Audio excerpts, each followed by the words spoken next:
پرزیدنت ایالات متحده آمریکا دونالد ترامپ تا آخر ماه می با رهبر کره شمالی کیم چن اون ملاقات خواهد کرد.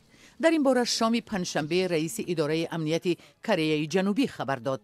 او به واشنگتن آمد تا پیام پیشوای کره شمالی را شخصاً به پرزیدنت ایالات متحده رساند.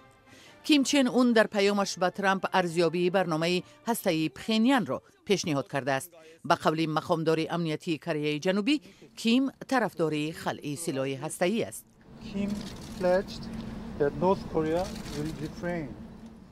کیم عهده‌دار شد از ادامه آزمایش‌های هسته‌ای دست کشد. او درک می‌کند تمرین‌های معمولی نظامیان کره جنوبی و آمریکا ادامه می‌یابند. او جانبدار ملاقات هرچه زودتر با دونالد ترامپ است.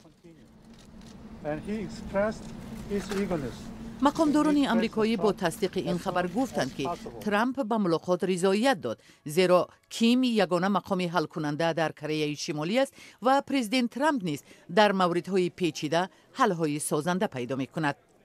این اولین ملاقات رهبران ایالات متحده آمریکا و کره شمالی خواهد بود که در پس منظر عمیق رفت بنبست هسته‌ای دایر می‌شود. در تمام 2 سال گذشته رهبران بارها با لحنی شدید صحبت کردند. کیم تهدید کرده بود که منطقه گوام ایالات متحده آمریکا را موشکباران می‌کند. در جواب ترامپ هشدار داد که آمریکا به پخینیان با خشم و غضب پاسخ خواهد داد. بعداً مثل سالهای گذشته کره شمالی عقب نشست، ولی صرف نظر از فشار بین المللی از برنامه‌های هسته‌ایش دست نکشید.